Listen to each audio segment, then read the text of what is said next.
কেমন আছেন সবাই? সবাই নিশ্চয়ই খুব ভালো আছেন। অতিরিক্ত বৃষ্টির কারণে কোনো কিছুই চাষ করা সম্ভব নয়, জলে ভর্তি, এক হাঁটু পর্যন্ত জল। তবে এই সজনে শাকগুলো ভালোভাবে হয়ে গেছে। এগুলো তো মাঠে পড়ে থেকে এমনিতেই হয়, তাই আজ আমাদের বাগান থেকে সবজি হিসাবে এই সজনে শাকই তুলে আনা হলো। তোমরা কারা কারা এই সজনে শাক খেতে ভালোবাসো কমেন্ট করে জানিয়ে দাও। আমার তো ভীষণ প্রিয়, ভালো লাগে, আমার বাড়ির সবারও খুবই পছন্দের। তোমাদের কার কার পছন্দের কমেন্ট করে জানো। আমি এখানে সজনে শাক তুলে নিয়ে এসে বাঁচতে বসে পড়েছিলাম। এই কয়েকদিন বৃষ্টিতে আরও জল বেড়ে গেছে, তবে এই বৃষ্টির কারণে চাষ এবছর বন্ধ। এই রকম প্রতিবার যদি খরা দেখা দেয় তাহলে আরও মানুষের কষ্টের সীমা থাকবে না। এখনকার জেনারেশন প্রায় চাষ ভুলেই যাবে। তবে এই চাষবাস না হলে দেশে ঘরের অবস্থা খুবই খারাপ।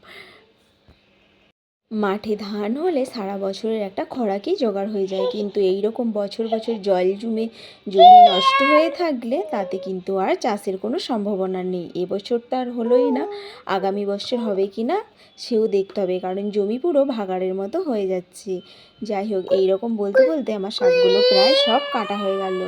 সব শাক কুচিয়ে নিয়ে এখানে শাকগুলো ভালো করে চালাই করে চালিয়ে নিচ্ছি, কারণ মাটির শাক যেহেতু পোকামাকড়ের থাকতেই পারে। অতিরিক্ত বৃষ্টির কারণে বিভিন্ন ডাঙা জমি সমস্ত প্রায় বনের মতো হয়ে গেছে।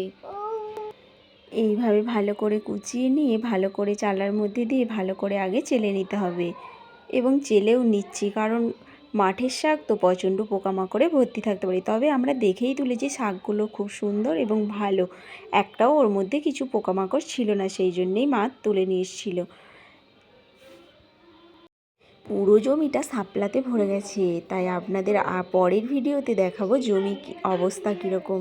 শাপলাতে ভর্তি গেছে। এখানে শাক কেটে কড়া ধুয়ে ভালো করে শাকগুলো নুন আর হলুদ দিয়ে সেদ্ধ করে নিচ্ছি।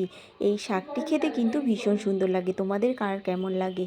অন্যান্য শাক আমি না খেলেও সজনে শাক খেলে সজনে শাক আগেই খায় এবং খেতে ভালোও লাগে। এখানে তেল গরম করে কড়াতে পেঁয়াজ, ফুটান আর লঙ্কা দিয়ে ভালো করে আগে নেড়ে নিয়েছি, তারপর সেদ্ধ করে রাখা শাক দিয়ে ভেজে নিলাম। কেমন লাগলো কমেন্ট